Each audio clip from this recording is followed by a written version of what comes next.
everyone, nice to see you again. I hope everything is going well for you. Senang sekali bisa bertemu dengan kalian hari ini.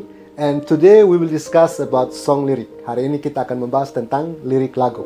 Nah, tujuan pembelajarannya adalah setelah kalian mengikuti serangkaian penjelasan, diharapkan kalian dapat mengidentifikasi fungsi sosial, struktur teks, dan unsur kebahasan dari lirik lagu dengan tepat.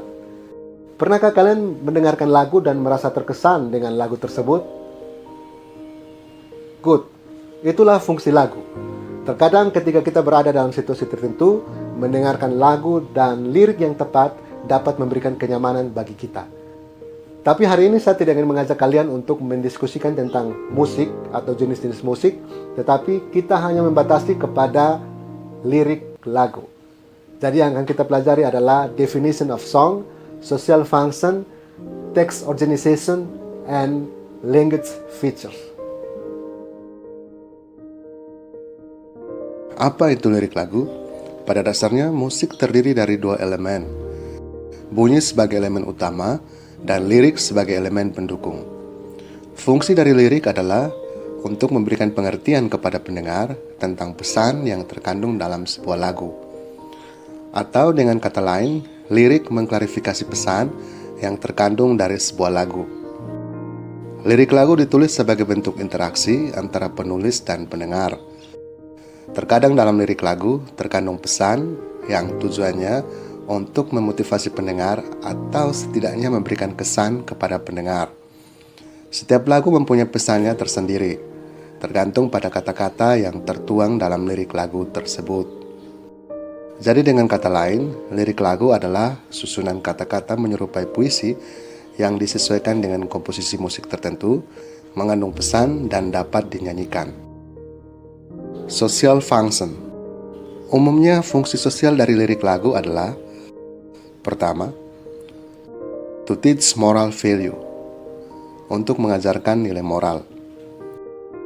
Kedua, to inspire the listeners, untuk memberi motivasi dan inspirasi kepada pendengar. Ketiga, to share feeling with the others, untuk berbagi perasaan dengan orang lain. Text organization. Struktur teks dari lirik lagu adalah: pertama, title atau judul. Kedua, verse atau bait. Bait berisi serangkaian cerita tentang latar belakang pesan yang terdapat dalam sebuah lagu. Ketiga, refrain atau pengulangan. Bagian ini berisi pengulangan kalimat yang diambil dari verse atau chorus yang tujuannya untuk memperkuat pesan yang ingin disampaikan. Keempat, chorus atau bagian inti lagu. Chorus berisikan pesan yang ingin penulis sampaikan kepada pendengar. Biasanya bagian ini menggunakan pola nada yang berbeda dari verse dan kedengaran lebih nyaman. Core atau kunci yang digunakan pun cenderung berbeda. Kelima, bridge atau jembatan. Bridge merupakan bagian dari lagu yang berfungsi menjembatani antara verse dan chorus atau chorus dan chorus. Nada yang terdapat dalam bridge berbeda dari verse dan chorus, namun masih selaras. Bridge juga berfungsi sebagai jembatan perpindahan chord dari nada rendah ke nada tinggi. Misalnya, dari chord C berpindah ke chord D. Keenam, koda atau penutup. Koda terbentuk dari penggalan lirik yang diambil dari verse atau chorus yang dinyanyikan berulang-ulang sebagai penanda berakhirnya lagu. Itulah struktur teks yang secara umum dijumpai dalam lirik lagu. Namun tidak semua lagu mempunyai struktur yang sama, tergantung kepada kreativitas dari seorang musisi. Language features. Ciri bahasa yang terdapat dalam lirik lagu adalah: pertama, imagery. Imagery berkaitan dengan cara penulis menggambarkan situasi dalam bentuk kata-kata yang dapat dirasakan atau dibayangkan oleh pendengar. Contoh, I'm sailing over the ocean to forget you. Dari deskripsi ini, pendengar dapat merasakan perasaan penulis bahwa betapa susahnya melupakan seseorang yang pernah dicintai. Atau setidaknya pendengar dapat membayangkan suasana berlayar di tengah samudra, di mana sejauh mata memandang yang nampak adalah hamparan laut biru yang menyatu dengan cakrawala. Kedua, figure of speech. Menggunakan majas atau gaya bahasa. Majas yang sering digunakan dalam lirik lagu adalah metafor. Majas ini digunakan untuk mendeskripsikan sesuatu dengan cara merujuk kepada hal lain. Contoh, her eyes are the stars in the sky. Simile. Simile atau majas perumpamaan. Majas ini digunakan untuk membandingkan dua hal yang secara hakiki berbeda, tetapi dianggap memiliki posisi yang setara. Ciri khas dari majas ini adalah menggunakan kata like atau as, yang dalam bahasa Indonesia berarti seperti. Contoh, Annie and Danny almost fight every day, like dog and cat.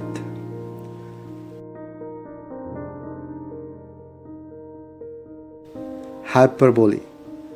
Majas yang mengungkapkan sesuatu secara berlebihan. Contoh, I'll bring the moon for you if you want. Personification. Majas yang memposisikan benda mati sama seperti manusia. Contoh, the flowers nodded. Ketiga, Alliteration. Alliteration adalah pengulangan suara konsonan pada huruf pertama dari minimal dua kata atau frasa pada satu baris. contoh, walk away if you want. Sesuai dengan tujuan pembelajaran kita hari ini, yaitu mengidentifikasi fungsi sosial, struktur teks, dan unsur kebahasaan dari lirik lagu, maka saya ingin mengajak kalian untuk mengidentifikasi sebuah lirik lagu.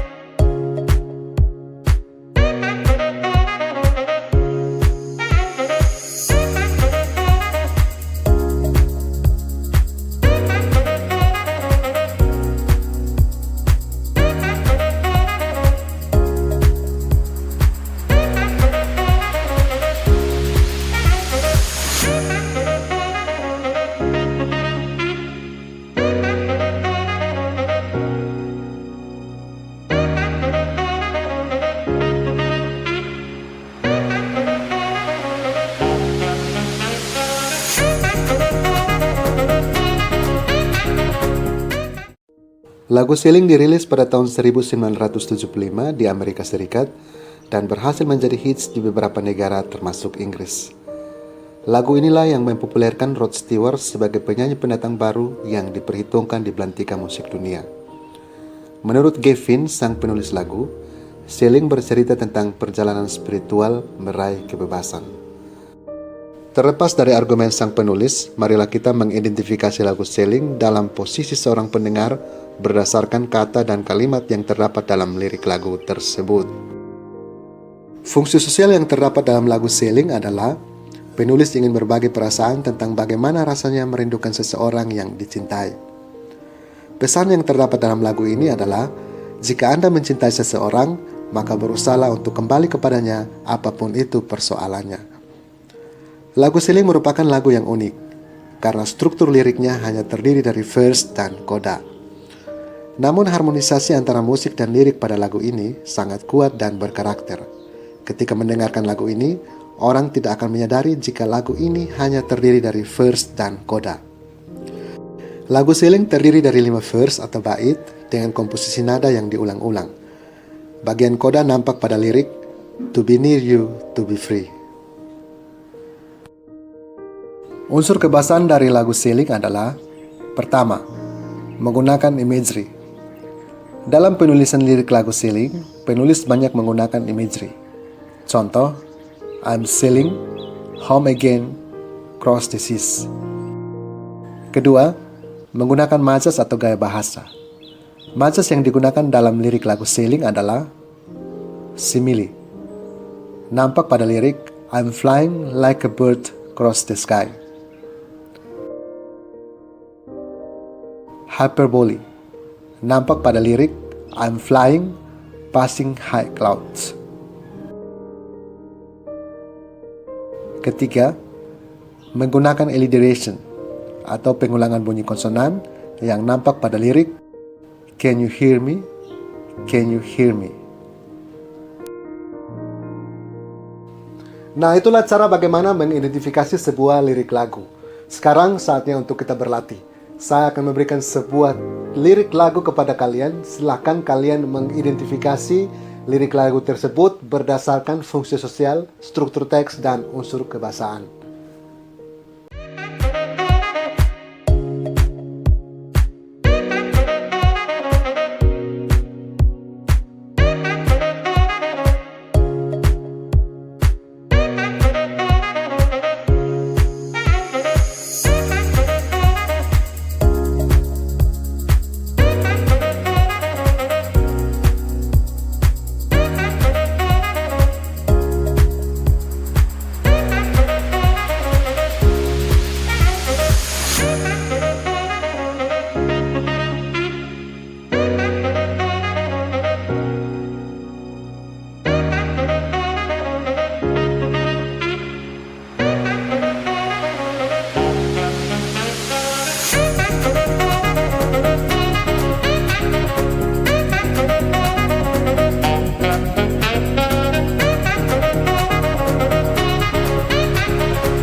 Dari pembahasan dan contoh yang disuguhkan, dapat disimpulkan bahwa lirik lagu adalah sebuah karya seni menyerupai puisi yang dikemas dalam komposisi musik tertentu dan berfungsi sebagai media interaksi antara penulis dan pendengar.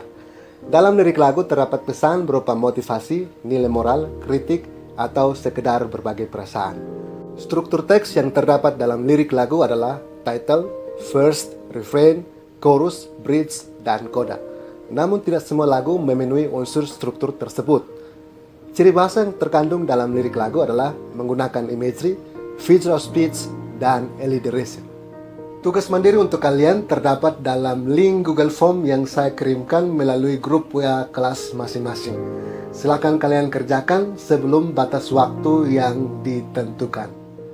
Demikian pembelajaran kita hari ini. Pesan saya tetap jaga keselamatan pribadi maupun keselamatan bersama dengan menggunakan masker, mencuci tangan, menghindari kerumunan, dan tetap berdoa. See you next time.